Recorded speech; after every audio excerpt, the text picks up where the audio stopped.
الدكتور محمد البرادعي انا اتكلم عنه كمرشح يقدم نفسه مرشح للرئاسه. وانا ايه رايك نركز بس في النقطه انا بس هقول جمله علشان بس ما ابقاش ظالم. انا واحد من الناس اللي ساعدوا جدا بانضمامه لينا في مقاومتنا لنظام حسني مبارك. احنا سعداء باي حد ضرب وكسر طوبه في جدار الصمت. لكن انا مع الاسف الشديد الدكتور محمد البرادعي قال حديث في الاهرام انا لا اخفي عليك انه افزعني للغايه. افزعني للغايه. هو كان بيتكلم العنوان كان البرادعي يحدد اطار للامن القومي. الكلام ده كان بتاريخ الاثنين ده الاهرام. الاثنين 18 ابريل 2011. من اسبوع يعني بالظبط. انا توقفت الحقيقه عندي 3 نقاط، لكن انا هاخد النقطه الخطيره الاكثر خطوره لكي لا يضيع وقتك. انا رايي ان هذا الكلام اللي قاله الدكتور محمد البرادعي يستحق حلقه. طيب. ليه؟ وانا بوعد حضرتك بحلقه دي حاجه احنا محتاجينها والناس محتاجاها اكتر من حضراتكم. وبعتبر ان زي ما قلت لك ان الوقت النهارده لم يكن كده. هقول لك الاخطر في ال3 نقاط. اتفضل. النهارده الدكتور محمد البرادعي الذي يقدم نفسه مرشح للرئاسه بيقول رابعا في محددات الامن القومي المصري. رابعا جيش قوي قادر على مواجهه التحديات المعاصره مثل الارهاب والجريمه المنظمه والحروب الاهليه. هذا كلام غايه في الخطوره. وهذا كلام انا رايي انه يسيء للدكتور البرادعي ويسيء لهذا البلد.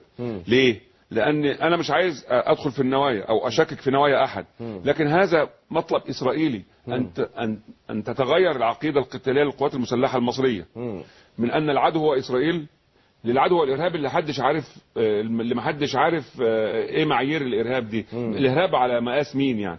بمصطلح مين؟ مصطلح اسرائيل تصبح حماس ارهاب. يبقى هل عليا ان القوات المسلحه بتاعتي هتحارب اشقائنا في حماس؟ دي الجزئيه رقم 1. ولا هو الدكتور محمد البرادعي لما بيتكلم عن الجريمه المنظمه والحرب الاهليه سوف نتحول الى جزء من المشروع الامريكي؟ لما امريكا ترى ان هناك ارهاب في اي دوله عربيه القوات المسلحه تتوجه لمقاومته. هذا الكلام اللي قاله الدكتور محمد البرادعي انا اعتقد انه يمثل سقطه عليه ان يراجعها.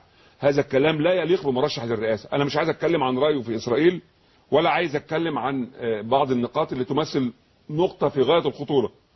لانه انت النهارده اسرائيل وامريكا كان مطلبا على مدى ال 37 38 سنه اللي فاتوا من اتفاقيه فض الاشتباك الاول المشؤومه اللي تتبعها كامب ديفيد. هذه ايضا من قيم الحقيقيه لفريق سعد الشاذلي لانه قاوم مشروع التبعيه لامريكا. فانت النهارده تيجي هذا المطلب ان تتحول العقيده ان تتغير العقيده القتاليه للقوات المسلحه وفشلت برغم ان هذا النظام كان جزء من المشروع الامريكي الاسرائيلي.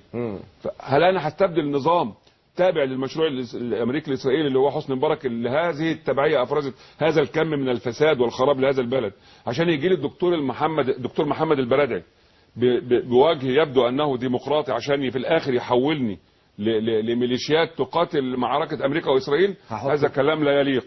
هحط نقطه واحط علامات استفهام واستغراب واندهاش كثيره بعد كلام العميد محمد بدر لحد ما نسمع توضيح من دكتور البرادعي على نقطه في غايه الخطوره واكتفي